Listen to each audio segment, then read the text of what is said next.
Greetings, beautiful souls, and abundant blessings to you all. Thank you guys so much for joining me on another episode of Let's Break Down This Bible.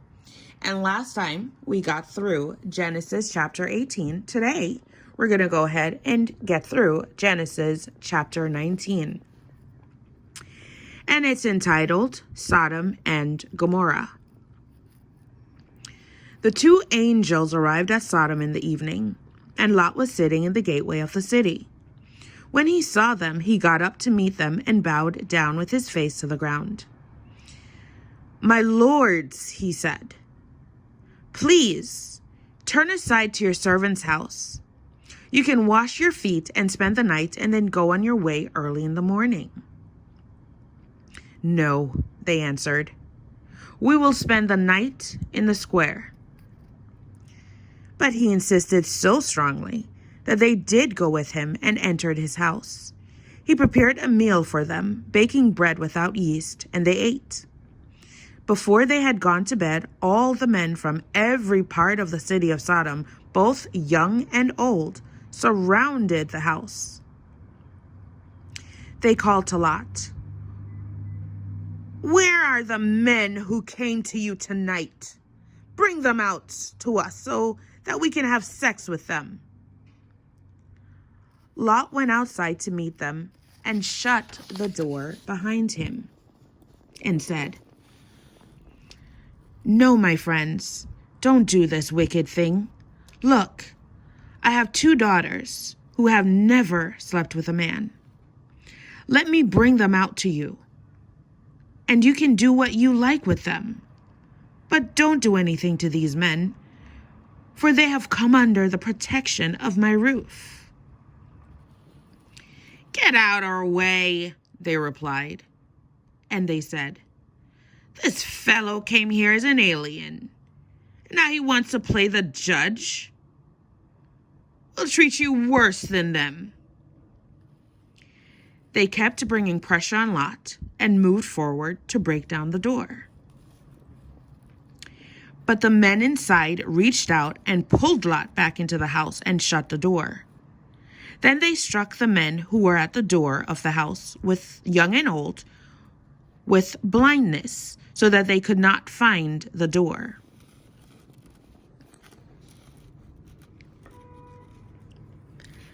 The 2 men said to Lot, "Do you have anyone else here, sons-in-law, sons or daughters, or anyone else in the city who belongs to you? Get them out of here, because we are going to destroy this place. The outcry to the Lord against its people is so great that he has sent us to destroy it." So Lot went out and spoke to his sons-in-law, who were pledged to marry his daughters.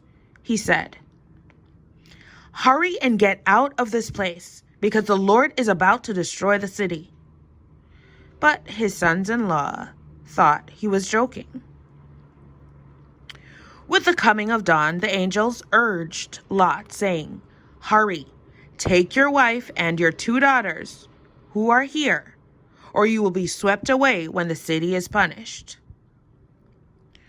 When he hesitated, the men grasped his hand and the hand of his wife and his 2 daughters and led them safely out of the city, for the Lord was merciful to them. As soon as they had brought them out, one of them said, "Flee for your lives. Don't look back, and don't stop anywhere in the plain. Flee to the mountains, or you will be swept away." But Lot said to them, "No, my lords, please. Your servant was found favor in your eyes, and you have shown great kindness to me in sparing my life. But I can't flee to the mountains. This disaster will overtake me, and I'll die. Look, here's a town near enough to run to, and it is small. Let me flee to it. It is very small, isn't it? Then my life will be spared." He said to him, "Very well. I will grant this request too. I will not overthrow the town you speak of, but flee there quickly, because I cannot do anything until you reach it. That is why the town was called Zoar. By the time Lot reached Zoar, the sun had risen over the land. Then the Lord rained down burning sulfur on Sodom and Gomorrah from the Lord out of the heavens. Thus he overthrew those cities and the entire plain, including all those living in the cities and also the vegetation in the land. But Lot's wife looked back, and she became a pillar of salt. Early the next morning, Abram got up and returned to the place where he had stood before the Lord. He looked down toward Sodom and Gomorrah, toward all the land of the plain, and he saw dense smoke rising from the land, like smoke from a furnace. So then God destroyed the cities of the plain. He remembered Abram, and he brought Lot out of the catastrophe and overthrew the cities where Lot had lived. Genesis chapter 19, verses 30.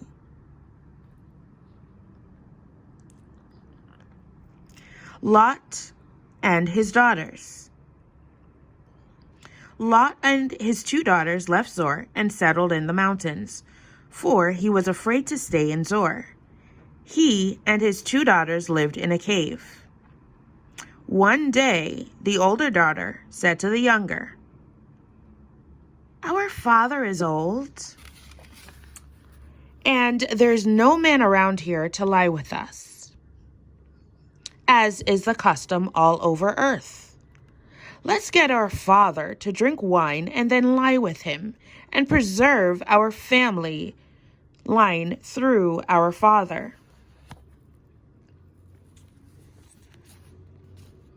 That night, they got their father to drink wine, and the older daughter went in and lay with him. He was not aware of it when she laid down or when she got up. The next day, the older daughter said to the younger, "Last night I lay with my father. Let's get him to drink wine again tonight. And you go in and lie with him so he can preserve our family line through our father." So they got their father to drink wine that night also, and the younger daughter went and lay with him. Again, he was not aware of it when she lay down or when she got up. So both of Lot's daughters became pregnant by their father. The older daughter had a son, and she named him Moab. He is the father of the Moabites of today. The younger daughter also had a son, and she named him Ben-Ammi. He is the father of the Ammonites of today. And beautiful souls, that brings me to the end of Genesis chapter 19. What did you think of this story? Okay, so what did I think? Yes, Sodom and Gomorrah, God did exactly what that city deserved. Remember, the angels came and all the men, old and young, wanted to have sex with the angels. How depraved can you be? And I was actually surprised a lot, because even though, yes, protect the angels, but you're going to treat your daughters like sluts, like concubines, like pieces of trash. Where does this behavior even occur?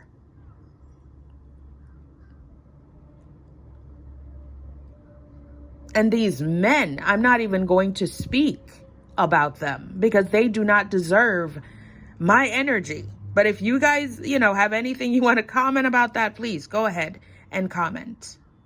Okay? But just the depraved behavior of them surrounding Lot's home to have sex, men having sex with men. And then let's say, these are God's children that they want to defile. That is depraved behavior. Now, the next thing I had an issue with is, of course, the daughters committing incest with their father.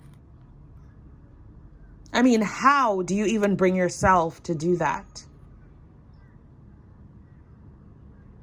That's the most disgusting thing I've ever heard of. Okay? So, definitely depraved behavior. I don't know if the daughters were born in Sodom and Gomorrah, which contributed to their way of thinking, but definitely depraved and disgusting behavior. Now, is this one of our true stories, or did evil forces, okay, because I don't want to say the Jews, but evil forces, because, we don't want to condemn anyone. God is the only judge, okay? But do you think that this portion, this chapter, was put into our Bible, or the Bible that they gave us to read after burning our books? This perversion, do you think it was included in the Bible in order to make what they did to our ancestors, what they did to us, okay in our eyes? Because, if it's in the Bible, then it's okay to do. That's how a lot of Christians think. Okay? So you comment and let me know. Did we just find a chapter that was completely made up? I do know that Sodom and Gomorrah was destroyed. That's the story we were told. And I don't know if you've seen on the History Channel, they actually showed where there was a pillar by the Dead Sea of Lot's wife, supposedly. Okay, everything is, they lie to us all. So, beautiful souls, comment below. Let me know what you thought about this particular chapter. All right. Thank you guys again so much for joining me on another episode of Let's Break Down This Bible. Beautiful souls, it is sunny outside. Make sure you get some sun today. Make sure you get out into nature and you're grounding yourselves. All right? Thank you so much again. Have a beautiful day. Stay well and stay positive. Bye.